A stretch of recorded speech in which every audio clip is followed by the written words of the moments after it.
ఎవరు ఎవరికి తోడవుతారో ఎప్పుడెందుకు విడిపోతారో మమతను కాదని వెళతారు మనసే చాలని ఉంటారు ఎవ్వరి పయనం ఎందాకో అడగదు ఎవ్వరిని బదులే దొరకదని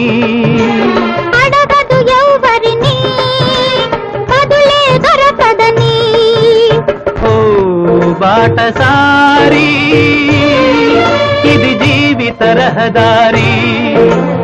ఎంత దూరమో ఏది అంతమో ఎవరు ఎరుగని దారి ఇది ఒకరికి సొంతం కాదు ఇది ఓ బాటసారి ఇది జీవిత